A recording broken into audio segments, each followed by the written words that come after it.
O God, our refuge and strength, who art the author of all godliness, be ready, we beseech thee, to hear the devout prayers of thy church, and grant that those things which we ask faithfully we may obtain effectually through Jesus Christ our Lord.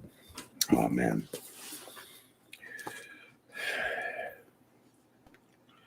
Verse 1 of hymn 329. Now my tongue the mystery telling, of the glorious body sing, and the blood all price excelling, which the Gentiles' Lord and King, once on earth among us dwelling, shed for this world's ransoming.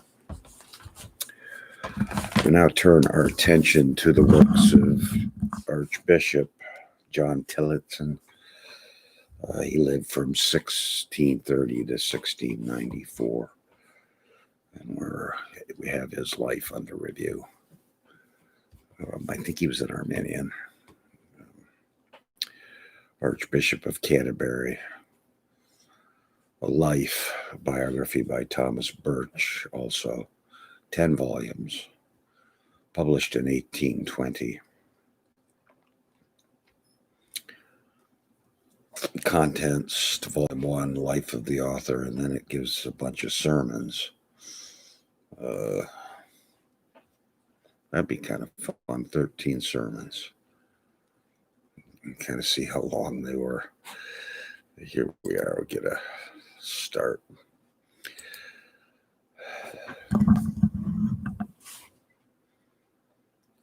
Dr. John Tillotson, Archbishop of Canterbury, was descended of a family anciently of the name Tillotson in Cheshire, the ancestor of which was Nicholas de Tillotson, Lord of the Manor of Tillotson, from whom he descended Nicholas de Tillotson in the 9th year of King Edward III, whose grandson and heir, Roger Tillotson, Esquire, in the reign of Henry V, married Catherine, second daughter of Sir John Lee of Boggley in Cheshire. Knight, his son and heir, Thomas Tillotson, married Elizabeth, daughter and heiress of Hugh Heath of Huxley, in the same country as Richard. Can't keep all this straight. Need a scorecard. Daughter of Richard Bostock, by whom he had several sons, of whom the third, I've kind of joked with my kids, doing genealogical research on the family tree turns into a huge forest. 3-4 generations back, 2 generations back. His son George Tillotson, head by his wife Eleanor, daughter of Ellis Nutter of Pendle Forest in Lancashire. A son and heir, Robert, the father of the Archbishop, who was the eldest of 3 sons, Joshua and Israel being the younger, and was born of parents more distinguished by their integrity and piety than their rank and fortune. His father, Mr. Tillotson, was a considerable clothier in Sowerby in the parish of Halifax in the county of York, and remarkable good for good understanding and an uncommon knowledge of the scriptures, but so zealously attached to the system of Calvin. His dad was a Calvinist. How about that? From the genealogy of the family of Tillotson, drawn up in the year 1682, compared with one of the offices of heralds communicated to me by the Reverend Joshua Tillotson, the worthy and learned Sirmaster of St. Paul's School. And this volume was published 1820. And great nephew of the Archbishop, being grandson of his brother Israel, but so zealously attached to the system of Calvin, which was almost universally received in that age, that his prejudices in favor of it were scarce to be moderated by all the reasonings of his son, whom he lived to see Dean of Canterbury, being, as appears from a letter of the Dean, alive in May 1689. His mother was Mary, the daughter of Thomas Hobson of the same place, gentleman, a woman of excellent character, but unhappy for many years of her life and the loss of her understanding. He was born at the house called Ha End in Sowerby in the latter end of September or beginning of October 1630, and baptized there on the 3rd of October, one of his godfathers being Mr. Joshua Whitten, a native of Sowerby, afterwards rector of Thornhill, from which he was ejected in 1662 for nonconformity. His enemies, indeed, in the reigns of Charles II, raised his story, revived after his promotion to the See of Canterbury, alluded to by himself in a later letter to Lady Russell in 1693, and said by Dr. Hicks to have taken its rise from his father's very early turning Anabaptist, and he was never baptized at all.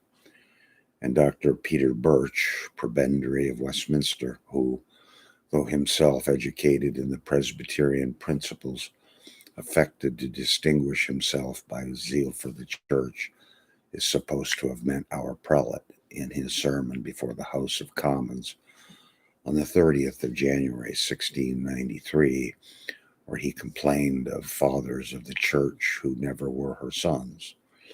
But his baptism on the day above mentioned is incontestably proved by the parish register, the certificate of which was attested by Mr. Joseph Wilkinson, vicar of Halifax.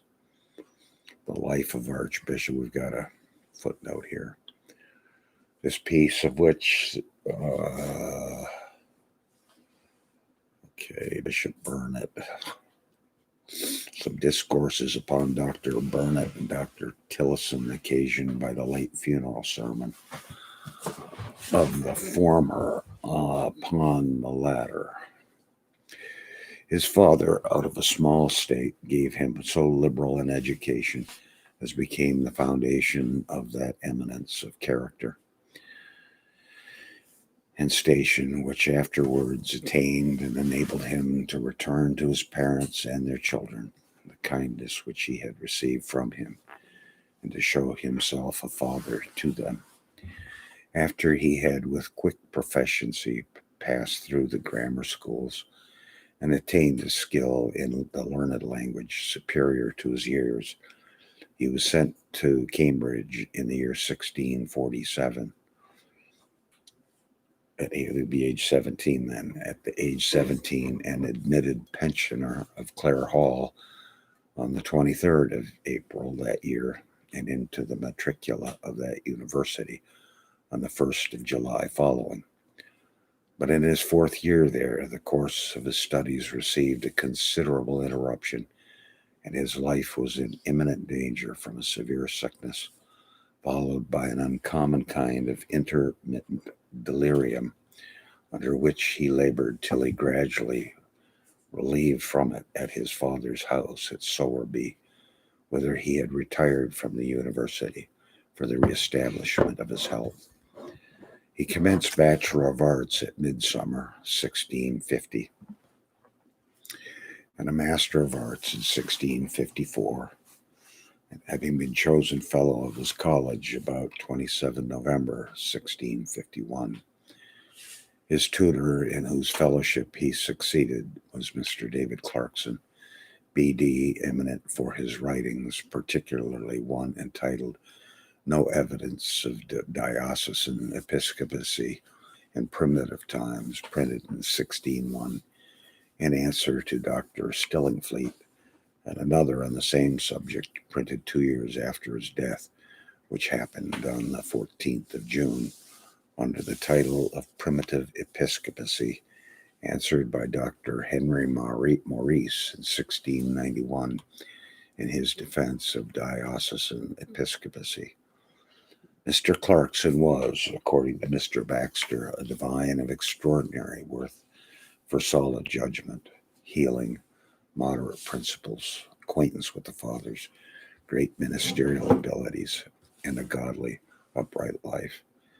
But his attachment to the principles of nonconformists deprived him of the living of Mortlake in Surrey in August 1662. However, his excellent pupil always preserved that singular respect for him, which he had contracted while he was under his tuition, as he did his early friendship for two other eminent nonconformist ministers. And here we have some footnotes. This was probably that great and dangerous sickness mentioned in his prayers before his consecration.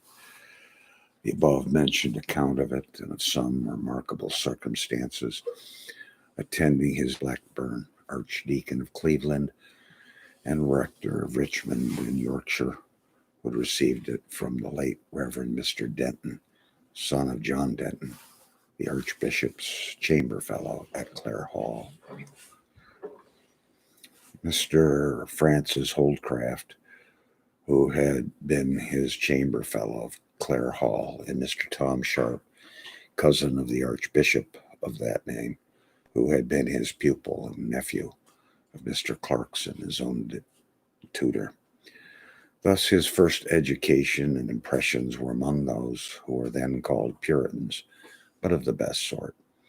And yet even before his mind was open to clear thoughts, he felt somewhat within him that disposed him to larger notions and a better temper.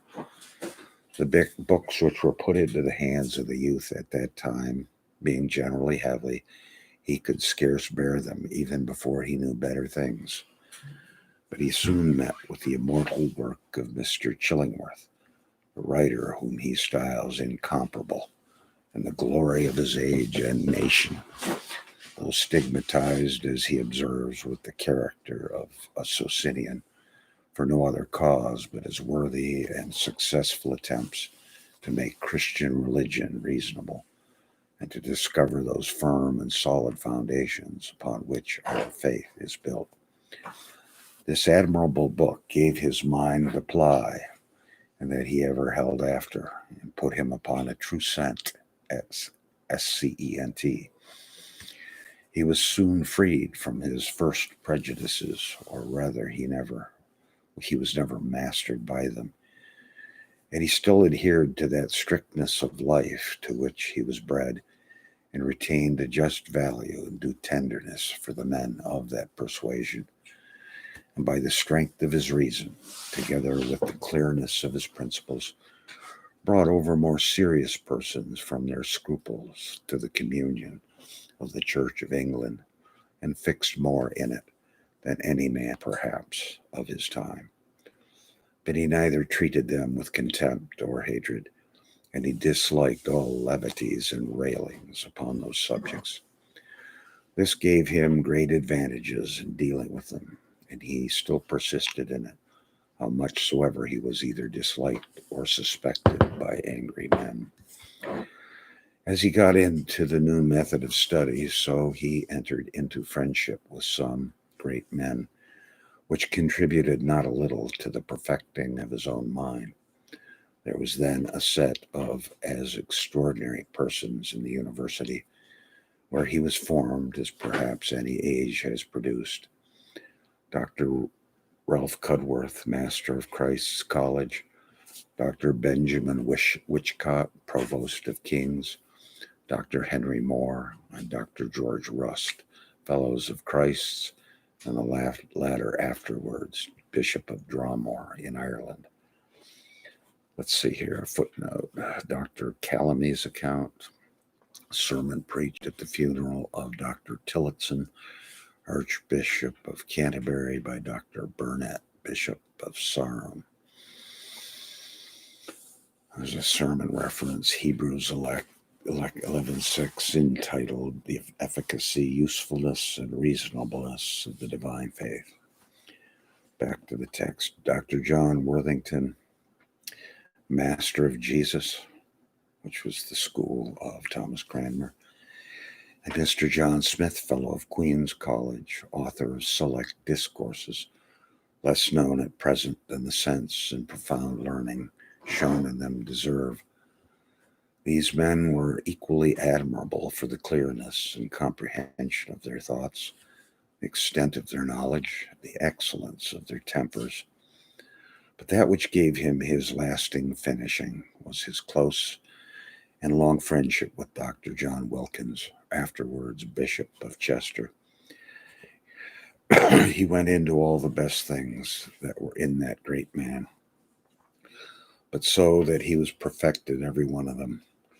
For though Bishop Wilkins had more general knowledge, yet Dr. Tillotson was the greater divine, and if the former had more flame, the latter was more correct.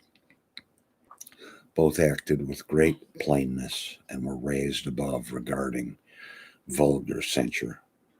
And as Bishop Wilkins had a talent so peculiar to himself that perhaps never any man can admonish and reprove with such weight and authority in a way so obliging as he did, so no man better than his great friend the art of gaining upon men's hearts.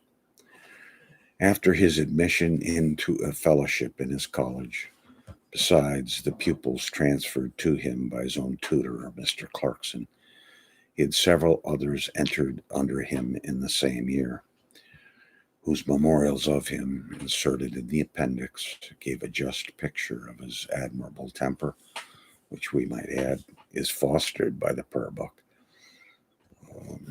It shapes a certain kind of ethos, which we understand here.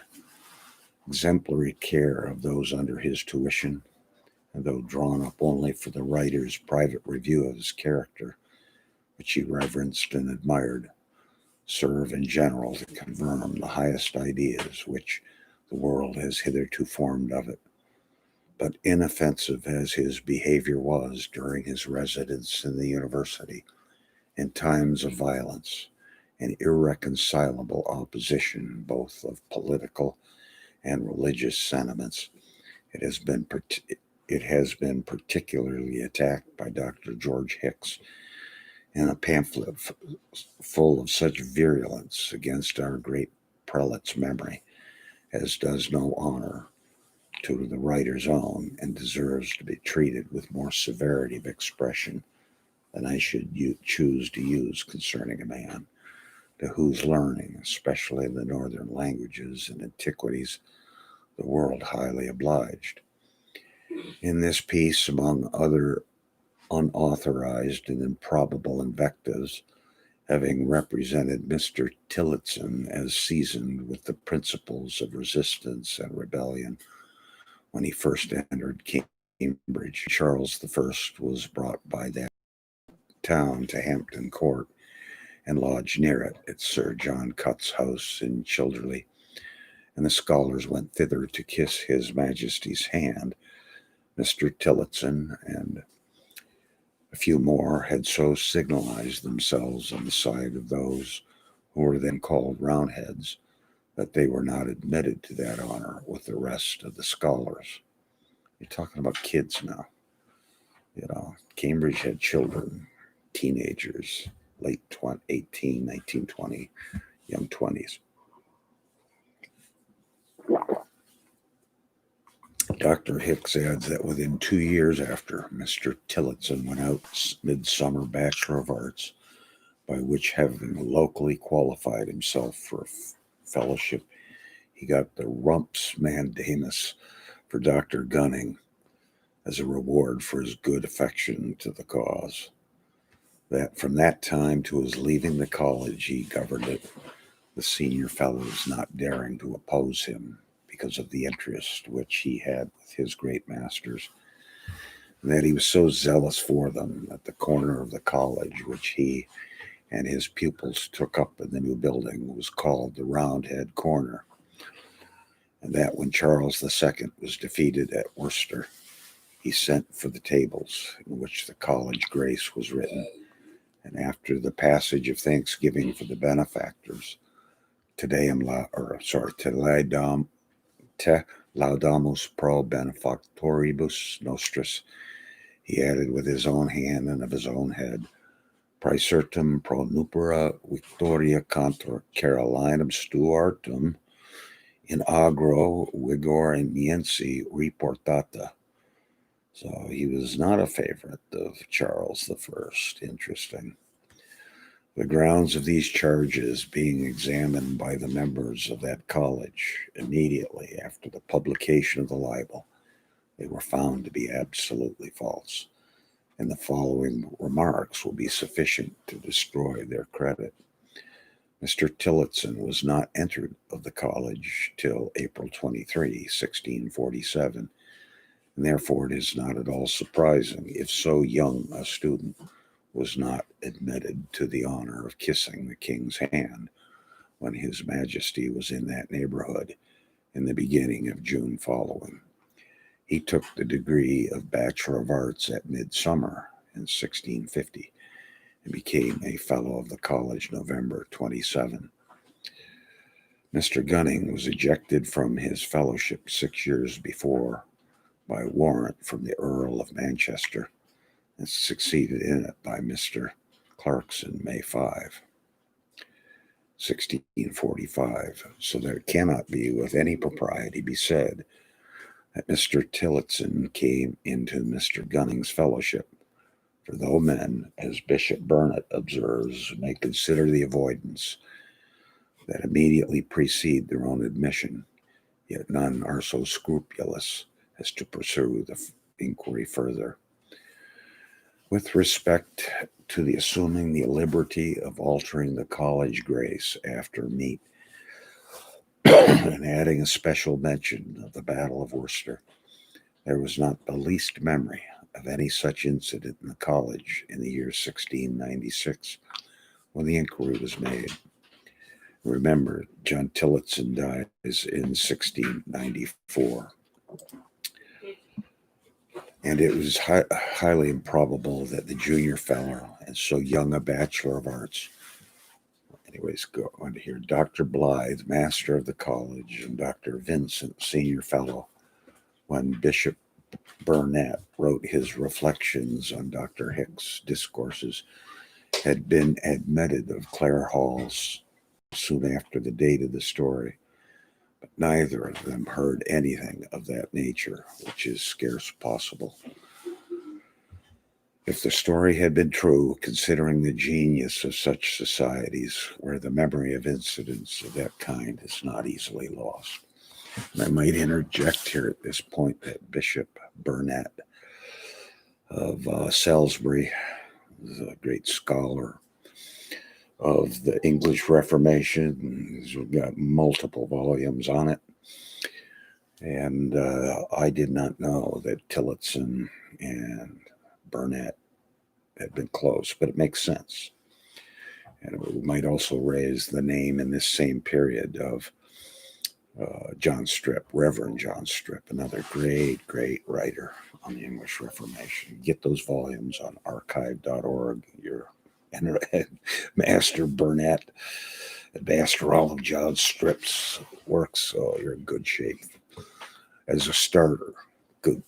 There's a bunch of volumes, but if you master those, you're in good shape.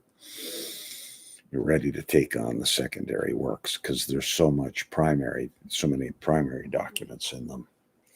On the other hand, Mr. Tillotson, this is as a student, not Dr. Tillotson. He's later doctor, later Archbishop. We're talking about him as a student. Could remember him the same modest and good-natured man that he was known to be in higher elevation.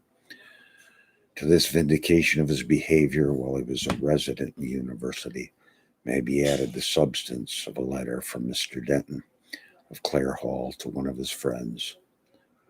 We got a footnote here. John Denton was admitted sizar and pupil on 4 May 1646. I'm going to skip that. In which he remarks that he found out 2 persons beside himself who were in Clare Hall that summer, in which Worcester fight happened. Sir Watson Paler, who was a nobleman, and Mr. James Montaigne, who was a fellow of that college. And if there had been any such alteration made in the college grace, some of them, who daily heard it read, would have known it, whereas all 3 of them professed that they never knew or heard of such a thing done, or attempted to be done, but believed it to be a malicious lie. Mr. Denton was in the college when King Charles I passed by Cambridge, had forgotten whether Mr. Tillotson went to Sir John Cutt's house among several others who did, but was pretty confident that the story of his being denied the honor to kiss His Majesty's hand was not true, having never heard of any such thing, which if it had been fact he certainly would have done, if not from Mr. Tillotson himself, yet from several others. This is really a petty account, but we read on. With respect to the charge of Mr. Tillotson's governing the college and the senior fellows not daring to oppose him because of the interest which he had with his great masters, Mr. Denton declares this to be very malicious and false, for he was far from being of an imperious humor, and was remarkable for that sweetness of temper which he ever after retained, and was highly respected by senior fellows, who indeed, out of regard to the common understanding and prudence conspicuous in him, even in those early years, always consulted him about the affairs of the college. And Mr. Montaigne, who was one of them, and had been as strongly attached as any person to the interest of King Charles I, having been several years in his army, always retained a very great honor for Mr. Tillotson, and never mentioned him but in the highest terms of highest respect. And after the publication of Dr. Hicks's discourses, wrote a letter to a friend in vindication of Mr. Tillotson from the imputations cast upon him by that libel. This letter never yet, to my knowledge, appeared in print, will be proper to be inserted at length. Sir, I do very well remember King Charles I's being brought to Cambridge to Hampton Court, and his lodging at Sir John Cutt's, but never heard of Tillotson's, to give him the name we then called him, either going by thither or being refused to kiss the king's hand. I am thoroughly persuaded he was made fellow by the election of the master and the fellows, and not by mandamus, for having been in the king's army 5 years, and returning to Clare Hall in 1647, I do not remember that any mandamus was sent to the college after that time. I never heard that that corner where his chamber was called Roundhead's Corner, and he could not fill that corner with himself and pupils, for 3 or 4 fellows besides him had their chambers there. And what the pamphlet adds of his sending after King Charles II was beaten at Worcester for the tables in which the college grace was written, and after the passage of thanksgiving for their benefactors, adding with his own hand, Praesertim pro nupera Victoria contra Carolum Stuartum, it is all a most false and impudent lie, reflecting not only upon the person whom he would scandalize, but upon the whole college. And of the same nature is what the libeller saith of his governing the college and overawing the senior fellows by the interest he had with his great masters. And as I am much concerned to assert the horrid falsity of that, I think I am the only surviving of the then senior fellows, and I can truly say he was as respectful and obliging to all the senior fellows as possibly could be, and was very much respected by them. For my own part, I always thought myself obliged to him for his kind respects to me, both in college and since I left it. As to his being chaplain to Prideaux, teaching of his son, I know nothing of it, but we take it for granted. I know not how his teaching the young man, his grammar should influence him into a rebellion. And now, by what I have written, which I will maintain the truth of you may see what little reason the libeller had to say that all he related upon was of good authority. I am your humble servant, James Montaigne. Not sure, we're going to bring it to an end here, but I'm not sure. That's a different James Montaigne. I'm thinking of James Montague, who was a writer on that period. Let us pray. Blessing and honor, glory and power be unto him that sitteth upon the throne and unto the Lamb forever and ever. Godspeed.